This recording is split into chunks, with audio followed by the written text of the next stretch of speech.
We've been sold a lie. From the moment we're old enough to understand language, we're told the same thing over and over. Find your people. Find where you belong. Find your tribe. And it feels good, doesn't it? That warmth when you're accepted. That relief when people nod along with what you say. That comfort of knowing you're not alone. But what if I told you that feeling is a cage? What if the very thing you've been chasing your entire life, the sense of belonging, is actually the thing keeping you stupid? Keeping you small? Keeping you from ever reaching your full potential? Today, we're going to talk about something uncomfortable. We're going to talk about how the desire to belong is the single greatest obstacle to genuine thought. How it's been used throughout history to make humans predictable, controllable, linear. And we're going to look at what the philosophers, the ones who never belonged, anywhere, had to say about it. Asterisk. Let's start with honesty. The desire to belong isn't random. It's not a social construct invented by marketers. It's hardwired into your nervous system. Go back 200,000 years.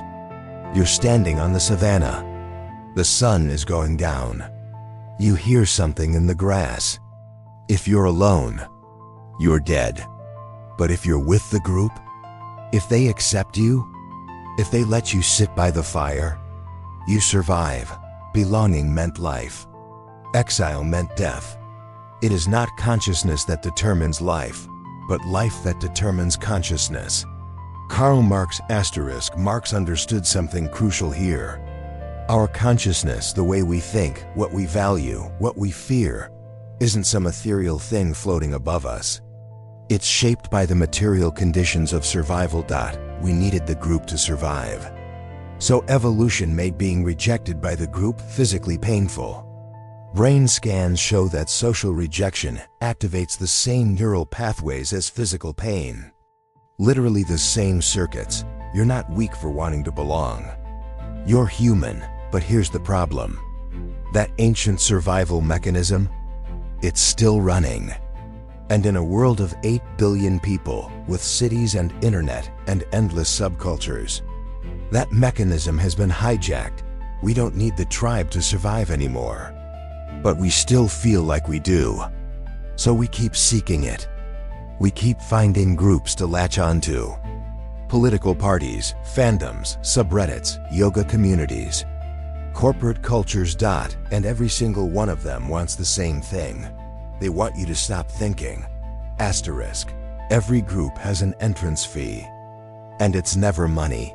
The fee is always the same. Surrender a piece of your mind. Man is born free, and everywhere he is in chains. Jean-Jacques Rousseau saw it clearly.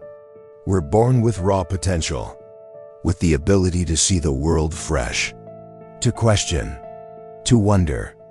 But the moment we enter society, chains, not physical chains, thought chains. To belong to any group, you have to agree to certain things you're not allowed to question. Every tribe has its sacred cows, its untouchable ideas, its beliefs that you must hold, or at least pretend to hold. If you want to stay in the warm circle. Think about your own life. Maybe you're in a political group. There are things you're just supposed to believe, things you're not allowed to examine too closely. If you question them too honestly, you'll be cast out, called a traitor, a heretic. Maybe you're in a spiritual community. There are beliefs you have to hold, ideas you can't challenge without being labeled closed-minded or not ready. Maybe it's your friend group. There's a way you're supposed to talk, things you're supposed to laugh at, opinions you're supposed to have about movies, music, people. And here's the insidious part. You don't even notice you're doing it. Your brain is incredible at one thing above all else: efficiency. It hates waste. It hates uncertainty. It loves patterns and predictability. When you join a group and adopt its way of thinking, your brain gets to be lazy. It doesn't have to question everything anymore. It doesn't have to hold opposing ideas. It doesn't have to do the exhausting work of actually thinking. It just follows the path. The group has already done the thinking for you. And that feels good. That feels like belonging, but it's not belonging. It's sleepwalking. Now, here's where it gets darker. Because some people, the ones who've always understood how power works, they don't just fall into this trap. They build it. They maintain it. They use it. The first method for estimating the intelligence of a ruler is to look at the men he has around him. Niccolò Machiavelli wasn't writing a handbook for villains. He was writing a handbook for anyone who wanted to see clearly. To see how power actually operates, not how we pretend it operates. And one of his core insights? Control what people believe is possible. Control what people believe is normal. And you control everything. Think about how this plays out today. If you can make people feel like they belong to something, a brand, a party, a movement, an identity, you don't have to force them to do anything. They'll want to do what serves you. They'll defend you. They'll attack your enemies. They'll buy your products. They'll vote how you want. And they'll call it freedom. They'll call it identity. They'll call it who they are. But it's not who they are. It's who you told them to be. This is the Machiavellian core of belonging. Predictability. A person who belongs to a group is predictable. You know what they'll believe. You know how they'll react. You know what they'll reject without even examining it. And predictable people are useful people. They're easy to manage, easy to sell to, easy to lead. Unpredictable people, the ones who don't quite fit, the ones who question the group's sacred cows, those people are dangerous. Not to society. Society will be fine. But to the people who want to control society. So we're trained from childhood to find our box, to find where we belong, to stop being dangerous. Whoever fights monsters should see to it that in the process he does not become a monster. And if you gaze long enough into an abyss, the abyss will gaze back into you. Friedrich Nietzsche knew, even the act of rebelling against one group usually just means joining another group with its own set of beliefs you're not allowed to question. The punk rocker who mocks corporate culture, but would never dare question the punk orthodoxy. The spiritual seeker who left organized religion, but now rigidly follows the rules of their new guru. The free thinker who only reads thinkers who've been pre-approved by their community. We escape one tribe only to join another. Because the terror of being alone, truly alone in our thinking, is too much to bear. Asterisk. Here's where we need to get personal. You have things you love. Music that moves you. Ideas that excite you. Art that speaks to you. Activities that make you lose track of time. And somewhere along the way, you probably started treating those things as identity. I'm a gamer. I'm a Democrat. I'm a vegan. I'm a Stoic. I'm an introvert. I'm a Christian. I'm an entrepreneur. But here's the question. Did you choose those labels because they accurately describe the full depth of your being? Or did you adopt them because they gave you somewhere to belong? Because there's a difference between enjoying something and becoming something. You can love playing video games without being a gamer. You can vote for Democrats without being unable to see their flaws. You can eat plants without building your entire identity around it. You can find wisdom in Stoicism without tattooing Marcus Aurelius on your forearm. The individual has always had to struggle to keep from being overwhelmed by the tribe. Friedrich Nietzsche. When you turn your interests into identity, you've built yourself a new cage. Now any challenge to that interest feels like a challenge to you. Any criticism of the group feels like a personal attack. Any evidence that contradicts the group's beliefs must be rejected, because accepting it would mean losing yourself. And that's exactly what the architects of belonging want. They want your identity wrapped up in their group, because then you'll never leave.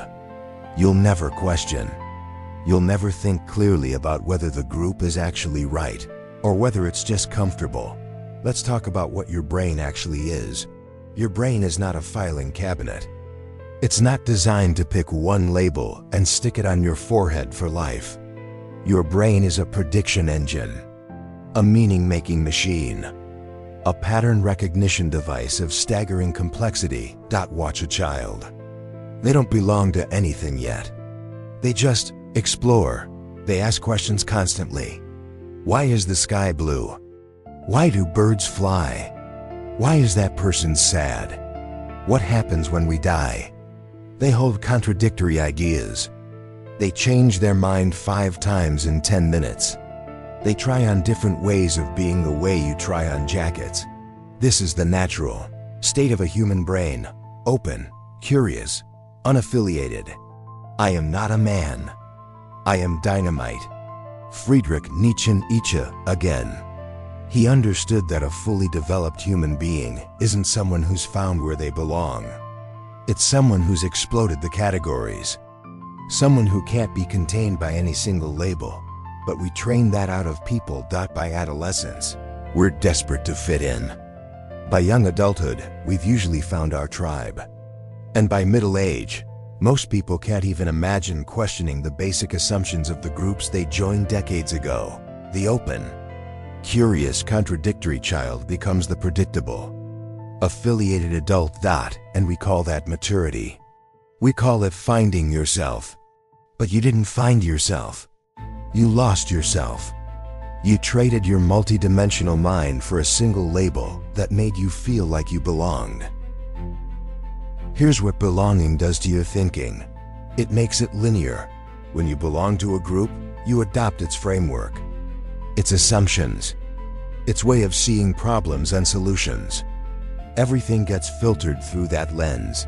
If you're in a corporate tribe, you start seeing human problems as management challenges. If you're in a political tribe, every social issue gets reduced to your tribe's favorite explanation. If you're in a spiritual tribe, complex psychological questions get answered with pre-packaged dogma. Linear thinking is safe. It's predictable. It feels efficient. But it's also dead. The greatest breakthroughs in human history, in science, in art, in philosophy, didn't come from people who belonged. They came from people who stood outside. People who saw things that the tribe couldn't see because the tribe wasn't asking those questions. Galileo didn't belong to the scientific establishment of his day. They condemned him. Van Gogh didn't belong to the art world. He died thinking he was a failure.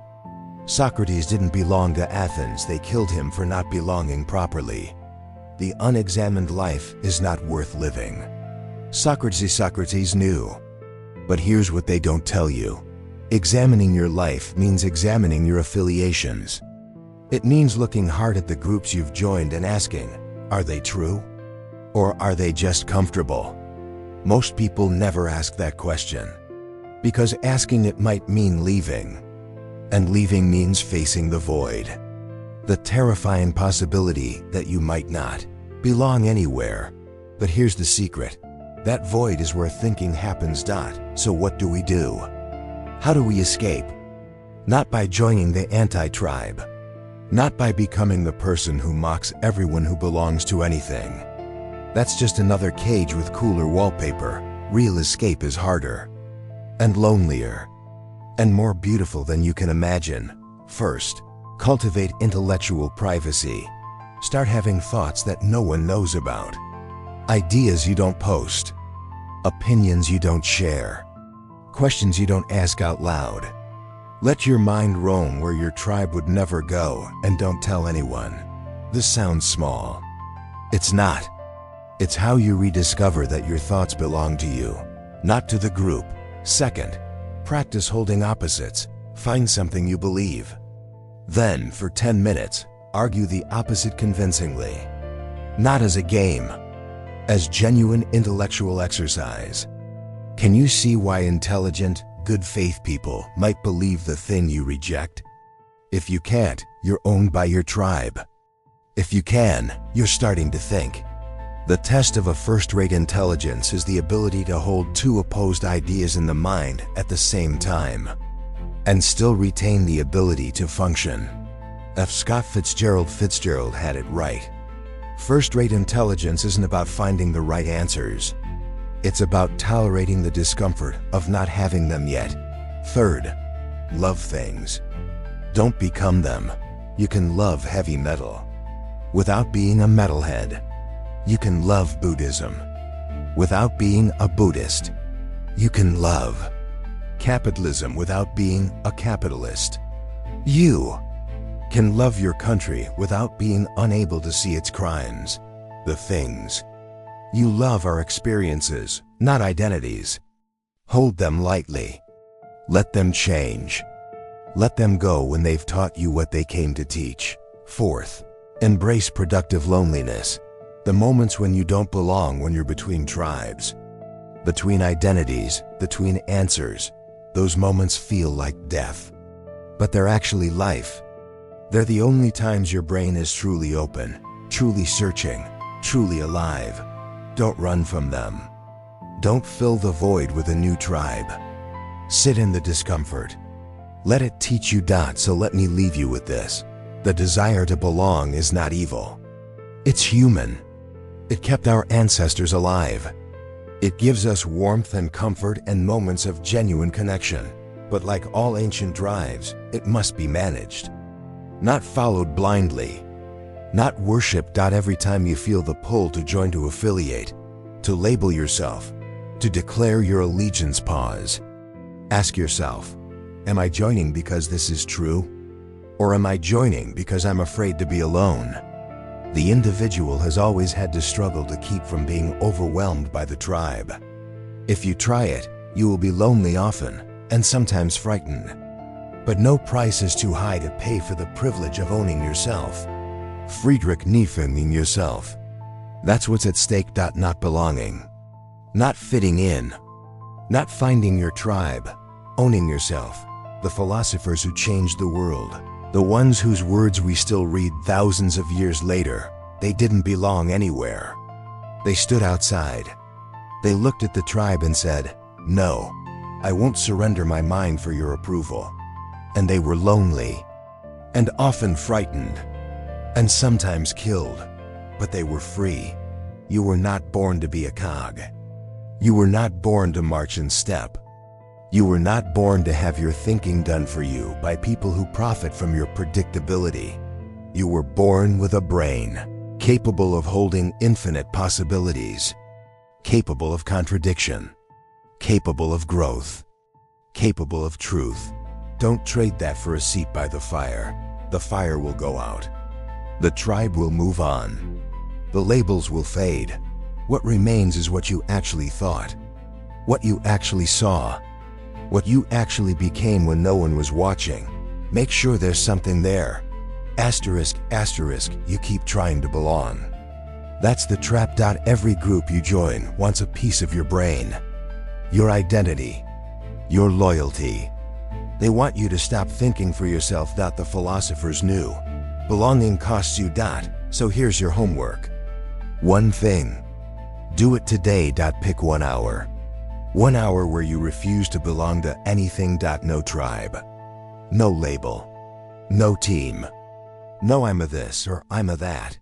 For that hour, you're just you. No performing, no defending, no explaining. Watch what happens when you stop trying to fit in. That space, that's where you actually live. Do it. Then do it again tomorrow. Asterisk, asterisk, if this video made you uncomfortable, good. That means you're thinking. Subscribe to question more. Asterisk Ella Nara. The greater the distance, the greater the vision.